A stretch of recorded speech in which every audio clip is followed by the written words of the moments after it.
Namaste, my friends. Welcome to Bhakti Yoga Conference, hosted here at Harvard Divinity School. This is Grace in an Age of Distraction, the theme of our session for today. My name is Happy Jack. I'm the founder of Happy Jack Yoga University and a Master of Divinity student here at Harvard. And this is really an opportunity for us to bring together prominent voices in the field of Bhakti Yoga. We've heard already from monks, we've heard from scholars, we've heard from musicians, we've heard from people of all walks of life. Today we got a very special guest who very much in a serious way represents the academic scholarly tradition and the practitioner spiritual leader tradition. We've got over 1,800 now of you who have registered for the conference. Of course, a smaller subset who are here live with us. But I'm very excited to bring on here as we introduce our very esteemed guest. So grateful, so blessed to introduce you to Krishna Kshetra Swami. He's a teacher, a writer, and a traveler. He's a disciple of His Divine Grace, A.C. Bhaktivedanta Swami Prabhupada, who's the founder Acharya of the International Society for Krishna Consciousness. He has served as a missionary, as a temple priest or a pujari, and as a counselor for Bhakti Yoga practitioners from the time of his formal initiation in 1972. And then from 72 to 76, he was based in Germany, the Netherlands, and Denmark. And then he began to participate in Vaishnava missionary activities in Central Europe. Almost every year from 1978 to 1995, he visited India on pilgrimage. In fact, right now he's in Mayapur, India, a very holy dham. In 1995, as coordinator of a research group, he compiled and published Pancharatra Pradipa, a manual for Chaitanya Vaishnava temple worship. He also served ISKCON's GBC as the minister for deity worship from then until 2005. In 2004, 8 years after university study, resuming his interrupted studies since 1972, he received a PhD from the University of Oxford for his dissertation on Chaitanya Vaishnava image worship.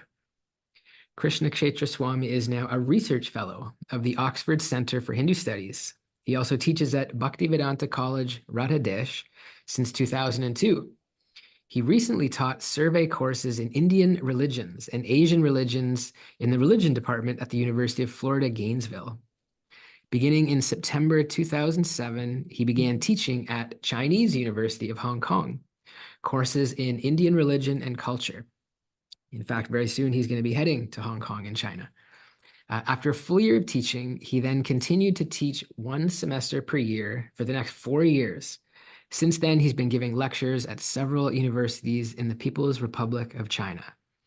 Amidst academic work, he also travels extensively, teaching about spiritual life as comprehended in the Vaishnava devotional or Bhakti tradition coming from Sri Chaitanya.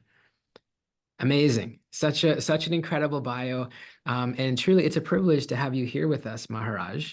I had the chance to engage with you last semester. There was the Oxford Center for Hindu Studies had the Gaudiya Studies program. You were on the faculty there. And it was, such a privilege to be able to spend that time with you. And I will say, this is my last and final year at Harvard. And practically every single course that I have taken here with Professor Clooney, my main professor, one of our required readings has been one of your books. There's so many books out there. Dr. Kenneth Valpi, who is Krishna Kshetra Swami, and Ravi Gupta. And so it's a joy to have you here with us. The title of today's session is Sensing Divinity, Voicing Bhakti. My friends, if you are ready to get started with Krishna Kshetra Swami, please throw your arms in the air and loudly chant Haribol. Amazing. Welcome, Maharaj. Thank you for that very warm welcome. And I want to say I feel honored to be here with you on this program. I think it's it's an amazing concept, an amazing initiative that you've undertaken. So I hope I can live up to the standard everybody else is setting. I'm sure you will. I mean, really, what makes it amazing is having guests like yourself, and it's just there's been so much inspiration these past few years. Um, and what we'd love to do, we've got a beautiful program planned for a conversation. And what we found has been really helpful is getting to know each of our presenters before we get started. And so we got a taste of your journey up until now, through your bio. But will you tell us a little bit more about what brought you to your spiritual path? What brought you to Bhakti? What brought you to Bhakti? I would say, I would mention two things. One could say there are, countless factors, but I would like to point to two of them. One is while I was going to university, I was in University of California, Berkeley, before I took up the Bhakti path. And from my own sort of self-reflection, I understood there's a kind of existential problem with my life. And what is that? It's fear. Mm. And what is it that is the most fundamental fear? It is fear of death. So in my youthful reasoning, I thought I need to do something that somehow addresses this fear. And the only thing I could think of at the time was to take up skydiving.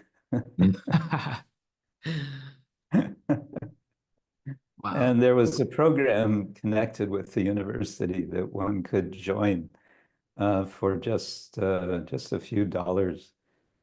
So I took it up, and well, it was quite non-dramatic conclusion to that.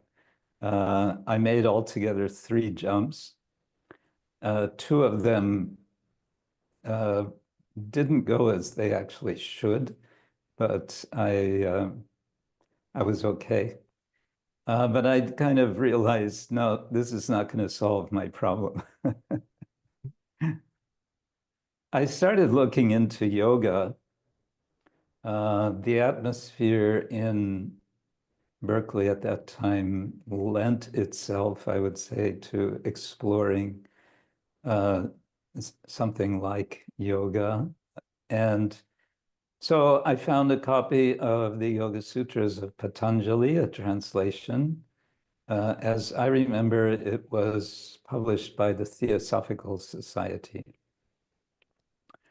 And it had the sutras in the Sanskrit. As I remember, there was even the Devanagari script and transliteration, and there was a word-for-word translation, and there was a commentary to each sutra.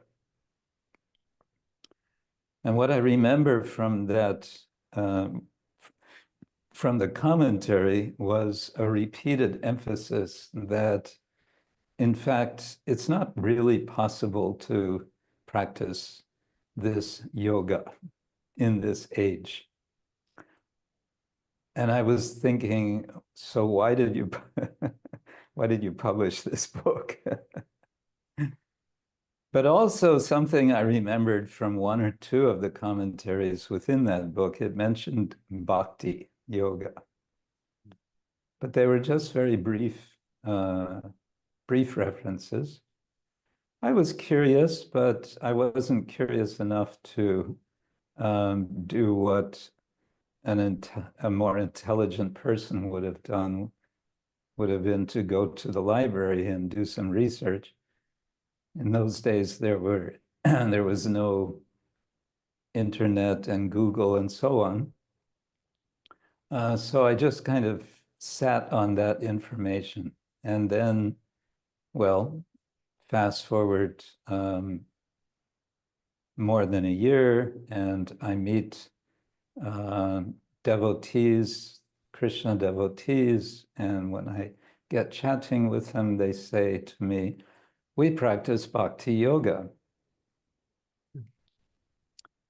And I remembered that word, Bhakti Yoga. So, and that commentary had said that bhakti is something that is possible it is a form of yoga that one can practice in this age.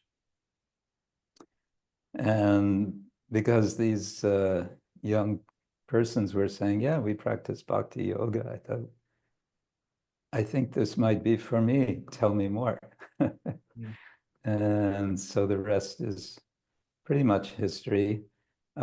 Within 2 weeks of my deciding to spend some time with the devotees, the news came, I was in Germany at the time, the news came that the founder teacher, the Acharya Bhaktivedanta Swami Prabhupada would be coming to Europe. He would be coming to Paris in a few days. So the opportunity came to, yeah, to meet him.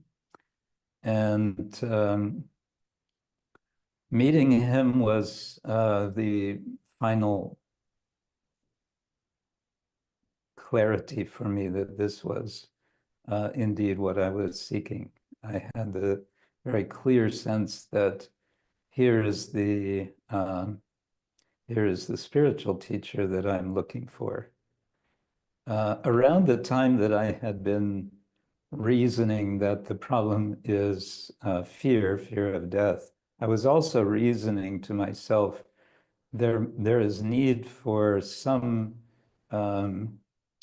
special kind of teacher. I didn't even know the word guru, and I didn't know so much terminology, but I just reasoned it's going to be needed to have someone with a higher form of knowledge. So when I met Swami Prabhupada, immediately I understood here is such a person.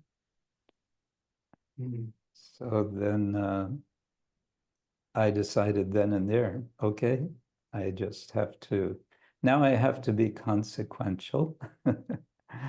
Now it's not just thinking or talking, it will be doing, acting. Mm.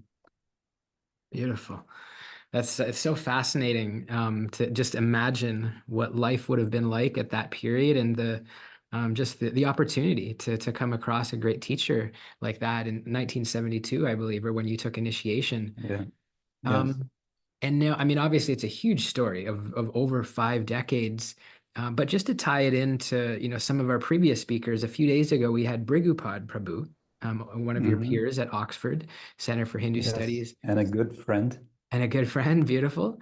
And he was sharing how, well, because actually when we met him last fall for the Oxford program, he was, maybe dressed like yourself a little bit. He had his tilak and his Um, dhoti kurta, and then a couple days ago he had this very nice suit and tie, and so we were joking a he's little bit, about these different avatars. How yeah, he's a devotee. he's the best dressed.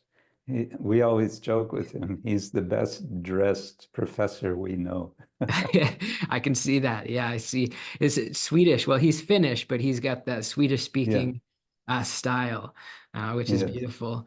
And we were talking about, the two different identities. So in one, he's very much a devotee, a long time practicing devotee, bhakti yogi.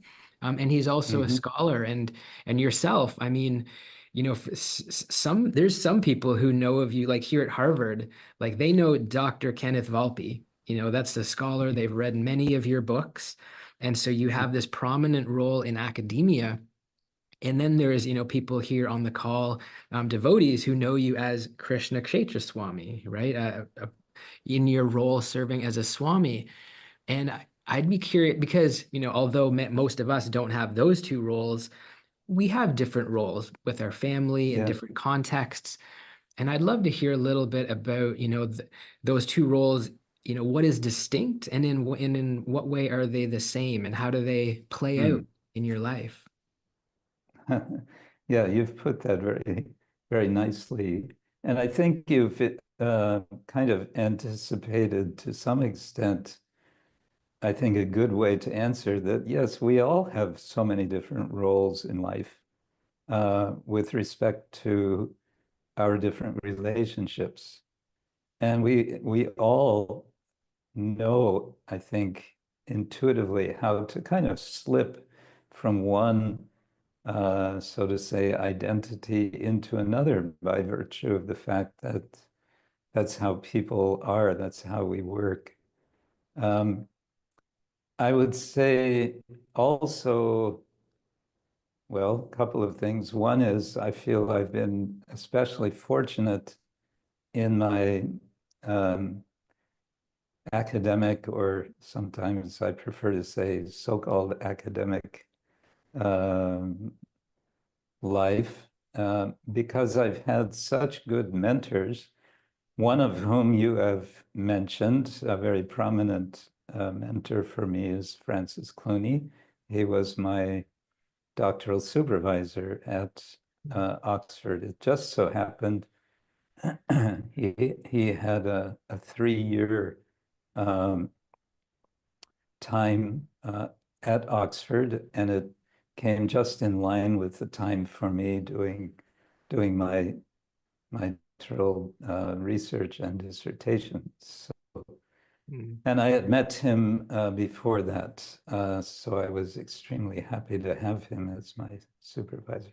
But there have been others, and they've all been, I would say, very sympathetic to the idea of being a scholar practitioner, sort of with the hyphenation, if you like. Mm. Um, the number of scholar practitioners when it's scholarship having to do with religion, with spirituality, you can sort of expect that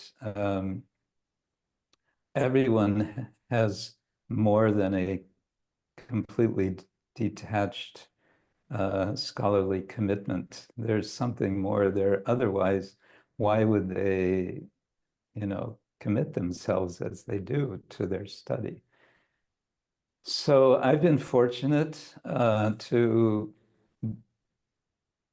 when I'm changing hats, I don't really feel I have to hide one from the other, so to say. Some may, feel it's necessary to um, keep something at home while they go into public and so on. But I haven't had that.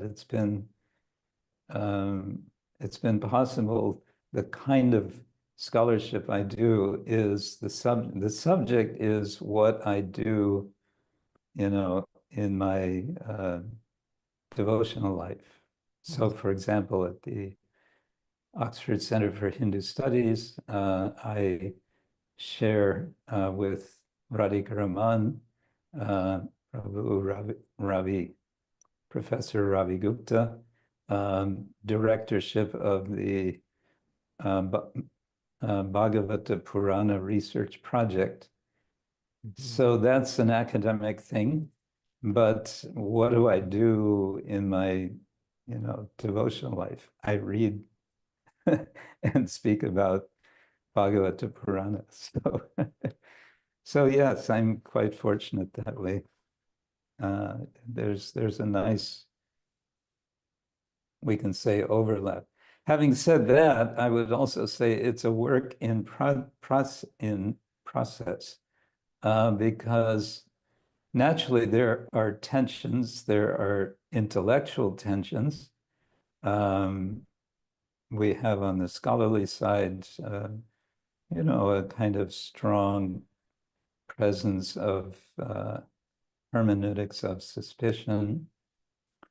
And I would say on the spiritual, the devotional side, we also have a hermeneutics of suspicion, namely a suspicion of um, what we generally label as materialistic orientation, materialistic way of thinking.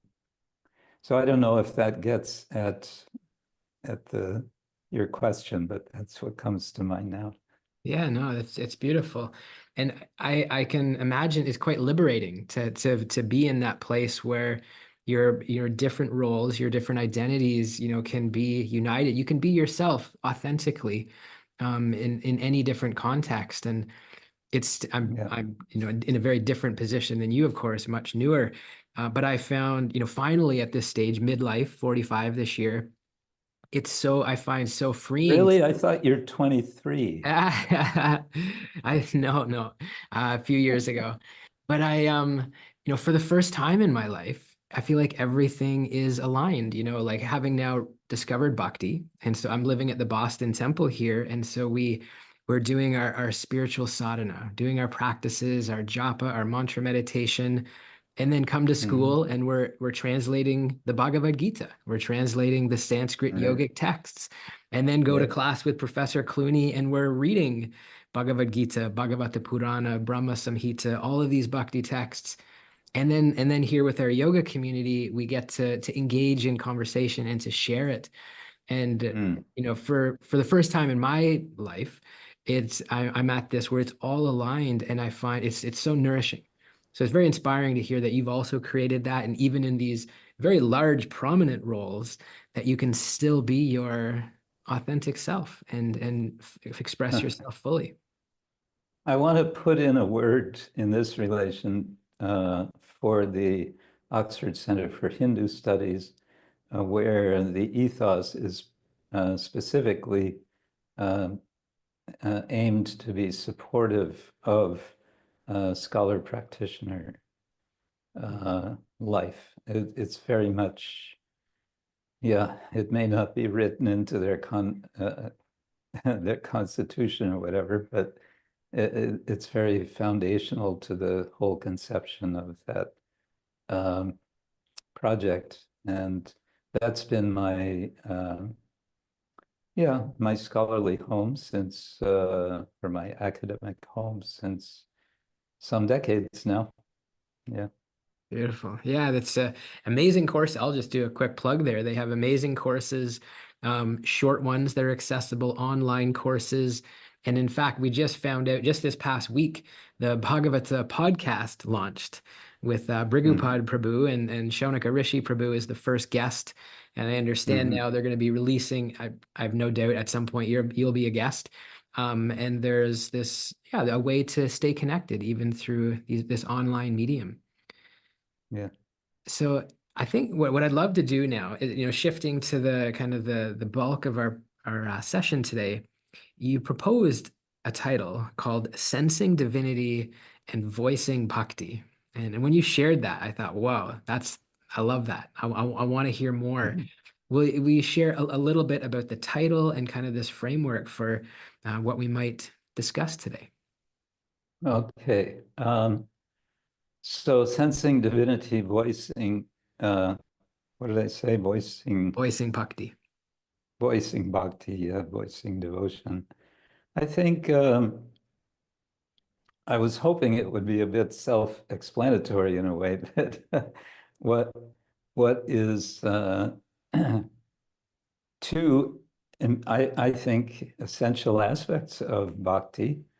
Um, the idea of sensing divinity is engaging the senses. There is this Sanskrit verse um, which Srila Prabhupada would often quote, Sarvopadi vinirmuktam tatparatvena nirmalam rishikesha sevanam bhaktir uchate. That it's kind of a play with the word rishika, which means senses. Excuse me. And it says Rishikesha Sevanam. The word Sevanam means service, service with the senses for the Lord of the senses. So the Lord of the senses, we don't usually think of God as Lord of the senses. What is, what is that all about? Well, much can be said about it, but I think a simple point is that since your broader theme is grace, we can say that by divine grace, we possess senses. Most of us are fortunate to have the sense of sight and the sense of hearing and touch and smell and taste. And we can understand these to be, in a sense, borrowed. They've been given on loan by the person who is the original sensate being, the supreme person, or God is the supreme sensate person. And there are nice verses in other texts that describe how God's senses are both similar to ours and quite different from ours, in that they're kind of interchangeable. God can taste with his ears, things like that. But for us who are with our borrowed senses, the idea is bhakti is about saying, okay, where do I get these senses from? Well, from God. So it kind of makes sense to use them in God's service. All right, how do I do that? Well, that's the whole process of bhakti, which in another verse says, Ata Sri Krishna namadi na bhavet grahyam indriyai. We cannot access God with our senses. But then it says, Sevan mukehi jihvado, beginning with of all things, beginning with the tongue, it is possible. Oh, what does that mean, beginning with the tongue? So that leads into the whole idea of using the power of speech. And that leads into the topic of voicing bhakti. And I wanted to use this expression, voicing bhakti, in a kind of double sense.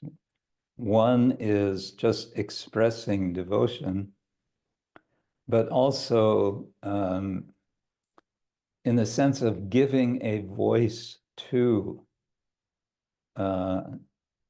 devotion. We have this idea that we have the expression, the writer's voice. If we, practice writing, we want to develop our voice. We want to be able to communicate through our words in ways that reach people, and we call that the writer's voice. So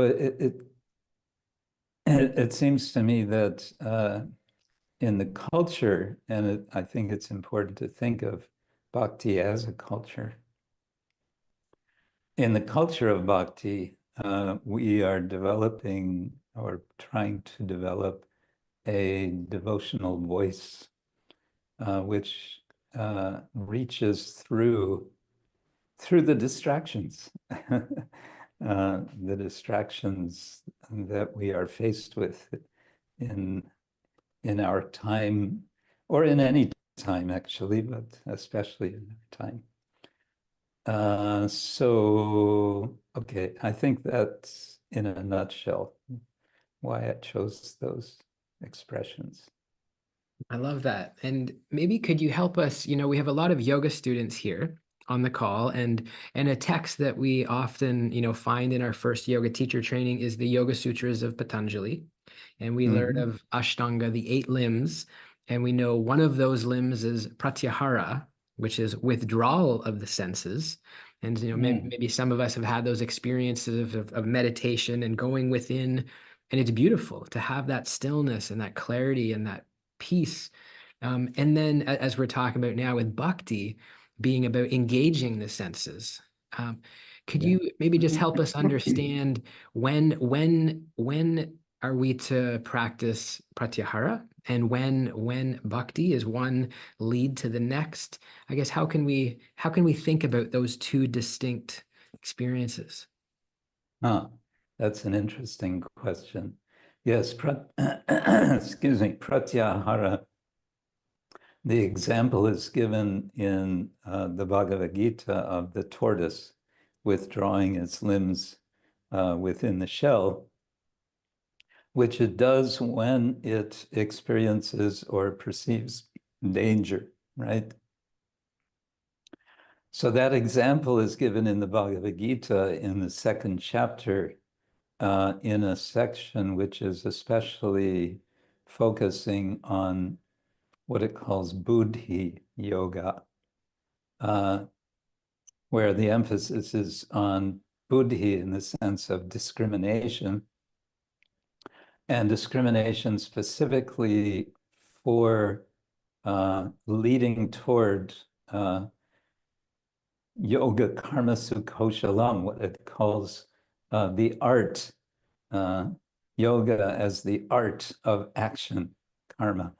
Yoga karmasu koshalam, the art of, or I should say in plural, the art of actions. And so in that context, an emphasis is there on pulling back, withdrawing the senses from sense objects which have a tendency to bind the embodied being because of its orientation towards sense objects. And that'll be explained in later chapters of the Bhagavad Gita. There's a kind of hierarchy. On the bottom, you have these sense objects. Above them, the senses. Above the senses, the mind. Above the mind, the intelligence. And above the intelligence, and this is where the Gita departs from Buddhist thought, above the Buddhi is the self, the Atman or Purusha. And generally, our attention tends to go downward. The senses want to engage always with the sense objects. And the mind tends to go in that direction.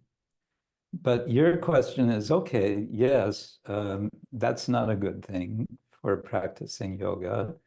Therefore, the 5th limb of Ashtanga is pratyahara. Yes. How does that fit in with bhakti, where we're talking about engaging the senses? And I would say that this is where the principle of bhakti is we recognize the challenge. The senses are always tending toward connecting with sense objects. But what if we engage those sense objects for service to the supreme sensate person, to the supreme, or as the Gita says, Bhoktaram, the supreme enjoyer. This is one of the, I find, most radical ideas in Bhakti Yoga. There is God, and He is the supreme enjoyer.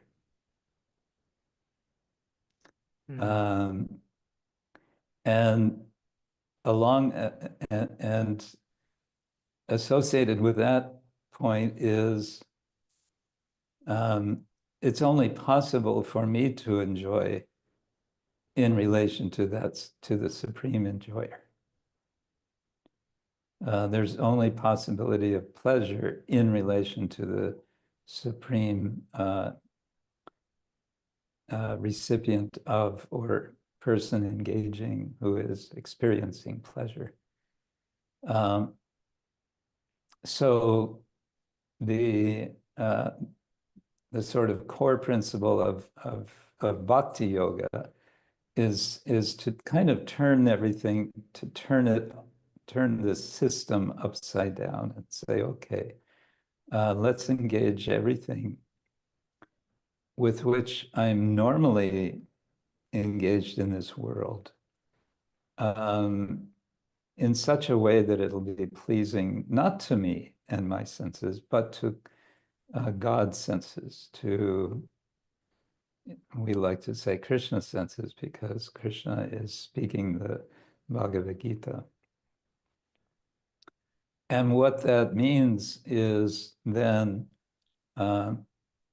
through that process, the habits of the senses change, and the senses learn or relearn what feels good. One becomes, in effect, a connoisseur. Yes, this may be one way to explain it, because we experience a lot of pleasure from eating.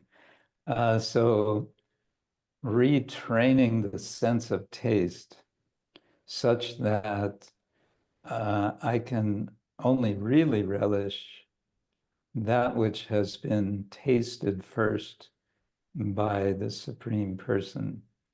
And what will be first tasted by him, that is specified in the bhakti literature. We don't offer anything and everything to the Lord. We want to offer only what is very pleasing. Does that make any sense? It does. It definitely does. Yeah. Thank you Okay. for helping kind of understand, bridge that gap. And so something else I want to bring in, just there's so many questions we could ask you, and there's just such a vast amount of knowledge.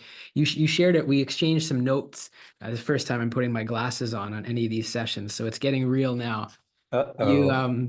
We shared some notes, and something that you had said was, modern postmodern culture is distracted, especially by sound pollution, especially in the form of mundane news, all kinds of low language, bickering, condemning others in the public sphere. When we were talking about voicing bhakti, and this is something I personally grapple with just this week, on a phone call with my dad, and he's like, Jack, you can't just be an ostrich and stick your head in the sand. You must know what is going on in the world with current events. He might be on one side of the spectrum where he watches the news at 6 p.m., at 11 p.m., a little bit too much in my perspective. And I'm on the other end of the spectrum where I'm like, it's not serving me. It's pulling me down to hear about everything happening in the world. And so, and I'm not saying what I'm doing is right, because actually I have people that I really look up to that have suggested it is important to be informed, and to, by seeing what's going on, we can understand the separation in the world. And actually that separation is, even if we're avoiding it, it's somehow part of us, from the culture, from our upbringing. So I guess my question is, thoughts or ideas how we can approach that. Obviously I know you're not going to say watch CNN for hours a day, and maybe you're not going to say also be like me and pretend, like, I don't, in one way, I don't want to hear from my dad about what's going on and how Trump is affecting Canada. And so I want to focus on bhakti. I want to focus on, Yeah, like, I want to be with people like you, and I want to talk about things that uplift me and make a difference.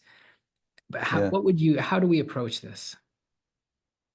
Oh, As I suppose a lot of things one could say, the short answer is there's no hard and fast rule.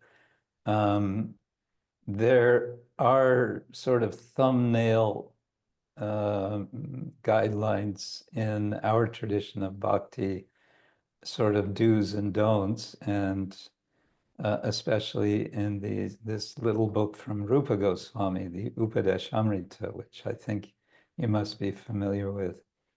And one of the principles in the list, I think there's 6 things he says to avoid.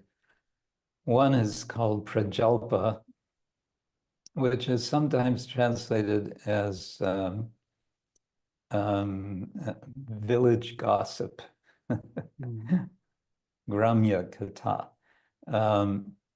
And village can mean literally a village, or it can mean, the whole world, the global village. And so, yeah, a general principle that in the practice of bhakti is we want to, I mentioned before, to engage the tongue. It's also said the beginning of bhakti is to control the tongue. What it is that's going into the mouth and also what's coming out of the mouth. And that relates also to what's going into the ears. So that's one aspect. Another is it has, I think, a determining factor is what are one's responsibilities?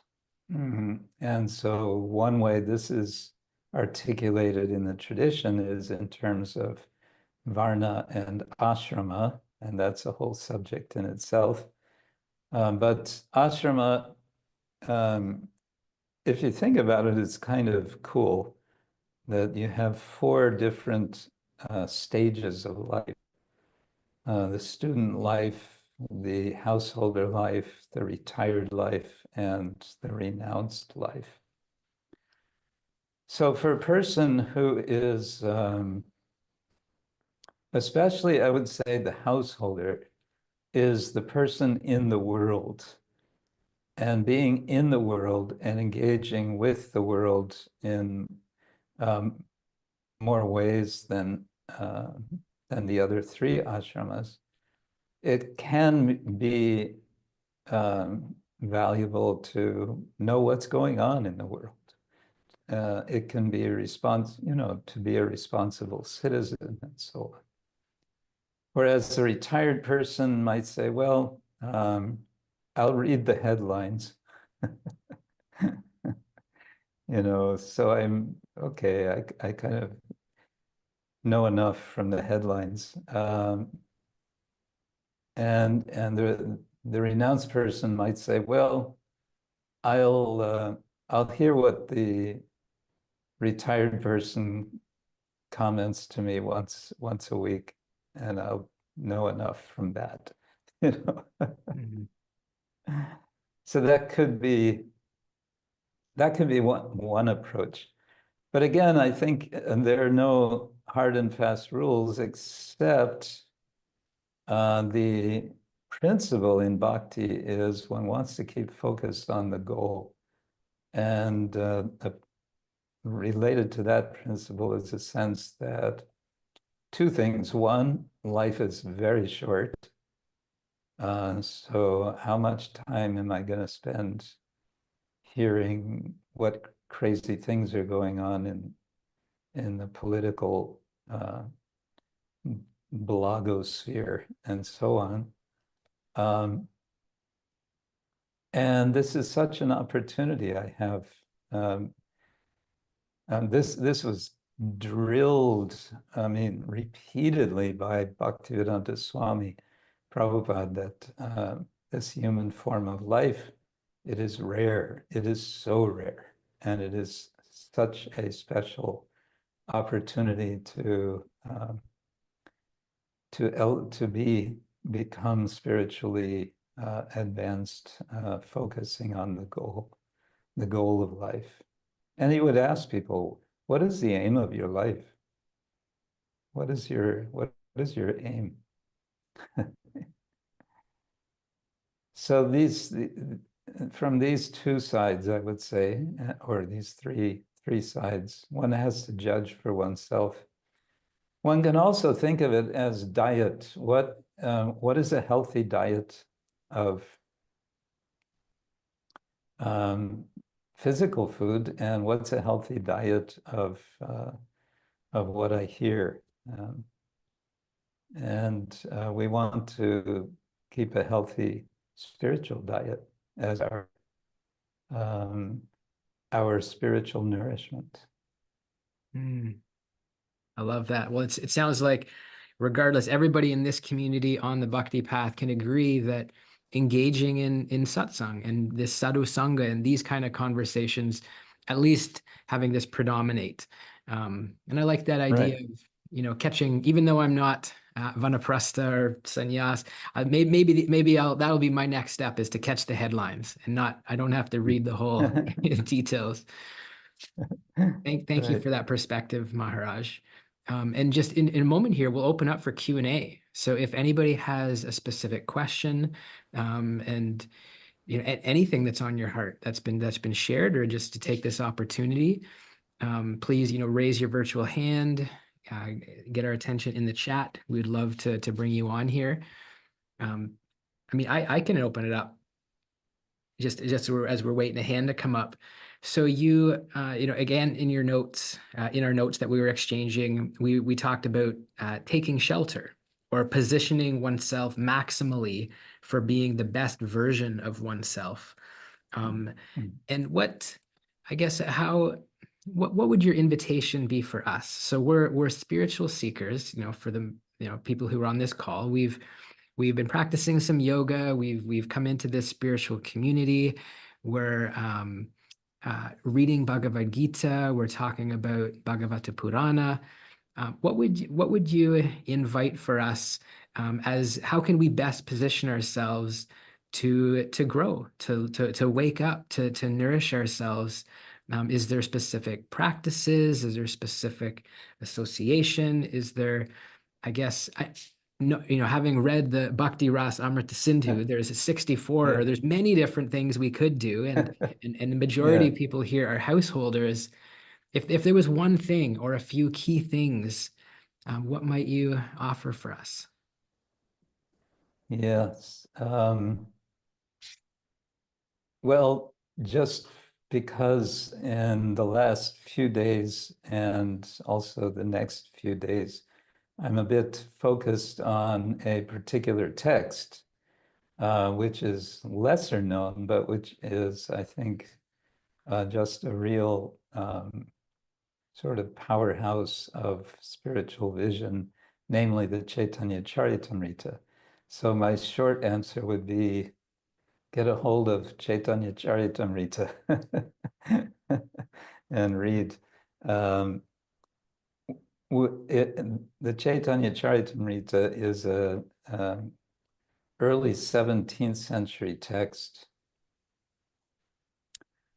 which is telling the life story of Sri Chaitanya Mahaprabhu, who is identified in the text as being Krishna himself, appearing as Krishna devotee. So the idea is he is in effect modeling what it means to be a bhakta, a devotee. And he's also imparting teachings to various of his followers, and not just theoretical teachings, but there are many exchanges, some rather dramatic changes with some of the other devotees whom he encounters, and also other sort of, we might be calling them non-devotees, but persons who are not explicitly on the path of bhakti.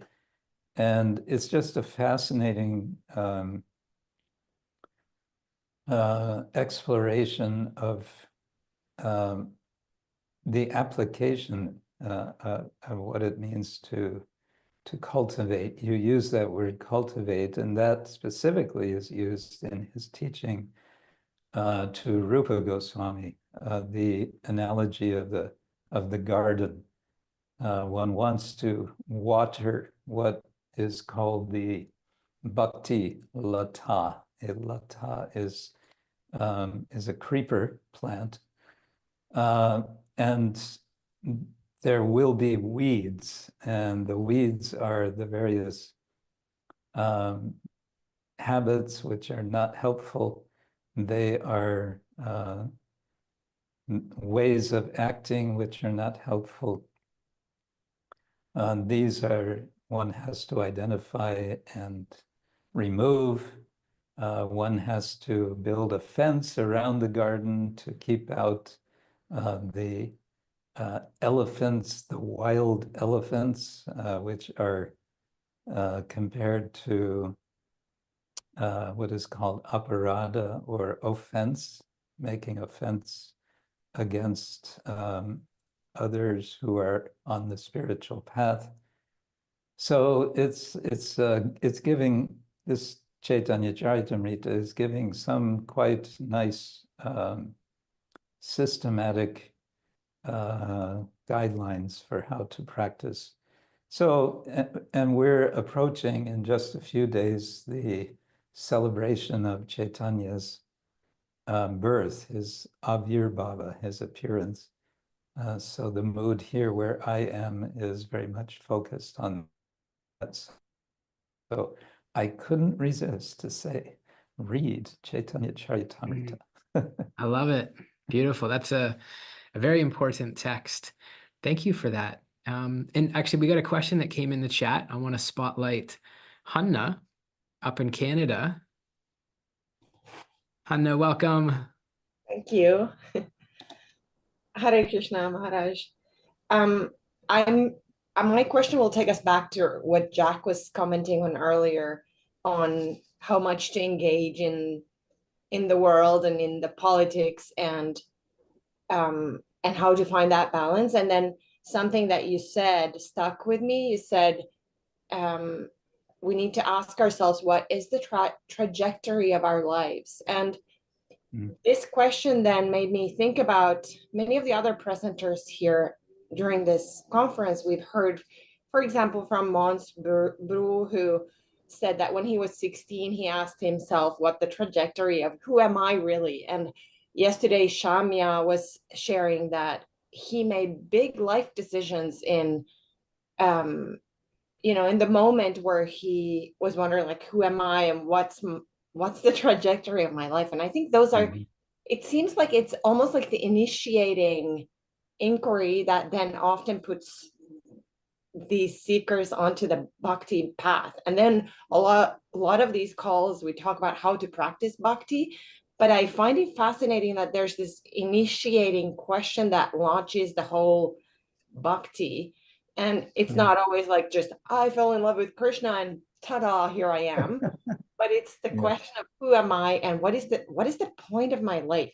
And it sounds like a question that is, it sounds like a revolutionary consequence then, the answer. So my question is, how do we engage with that question? Many here are new to bhakti and they are falling in love with the vibe. So I'm wondering if you have any thoughts on that. How can a person engage with that question without going nuts and without launching? Because it's hard to develop a relationship with the Gita is not so easy. Like, it's a tricky book. Many of us have received it a million years ago, but we don't know what to do with it. Okay, so we can look to a teacher. But this first question, how would you help us with that? Yeah, indeed. Well, there's the short answer, there's the long answer. Short answer is get together with others with similar concerns. That's Sadhu Sangha, Sarva Shastra Koi, Sadhu Sangha, Sarva Siddhi Hoi, in Bengali language. Lava Matra Sarva, Sadhu Sangha, Sarva Siddhi Hoi. It's emphasized. The word sadhu can mean just good, but it also means someone who makes this their priority, spiritual life. I wanted to say also, speaking about trajectory, sometimes I say, you know, when we go to the airport to take a flight somewhere, we actually want to get on the airplane, and then we expect the plane to take off from the runway. We don't go to the airport, get in the airplane, and then run up and down the runway a few times and then get out and say, well, that was fun. You know, we don't go home and say, yeah, well, I made a trip to the airport today. Great. No, we have to get off the ground. And that's where the idea of the importance of the spiritual guide, the guru, the acharya, the teacher, to whom one makes some sort of commitment that's you know, okay, I'm going to make this my priority in life, because there's just so much pulling us into to keep us on the ground. And it's so easy, you know, it's easy to kind of backslide. So we all need someone to give us a kind of a push. My own guru, Bhaktivedanta Swami Prabhupada, in his talk, when I received the formal initiation, he gave the example of of learning to fly, learning to fly an airplane. At one point, the student pilot is told by his teacher to fly solo. And what Prabhupada was saying is, all of us at the end of life, we have to fly solo. We're absolutely on our own in those last hours, last moments. We're on our own. So yeah, it's about preparing for that. So to answer your question, having that sense, a bit of a sense of urgency is a good thing. And to help keep that, it's good to have, we call it good association, sadhu sangha. Beautiful. Sadhu Sangha. Thank you so much, Hanna, for the question. Let's send some love, high vibes up to Muskoka, Ontario, Canada. Thank you for sharing. And Maharaj, wow, thank you for your Sadhu Sangha today. Thank you for your shelter, your guidance, your inspiration. We could spend hours here asking questions to you. Yeah. But yeah, really, we really appreciate it. And is there a good way for yogis to stay in touch with you? I know you've got, I'll share under in the notes in the description, you've got a couple of websites for your scholarly work, your devotee work. Are those the best ways? I think that's, probably the best. Yeah. Okay. Well, thank you very much for your presence, your heart, and my friends who are here with us, thank you for your presence as well. This is day 9 of Bhakti Yoga Conference, Grace in an Age of Distraction, here at Harvard. And so grateful for your presence today, Maharaj.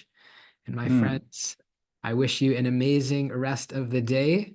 And we will see you at the next call. Tuesday. Hare Krishna. Hare Krishna. Hare Krishna. Hare Bol. Hare Krishna, my pranams to all.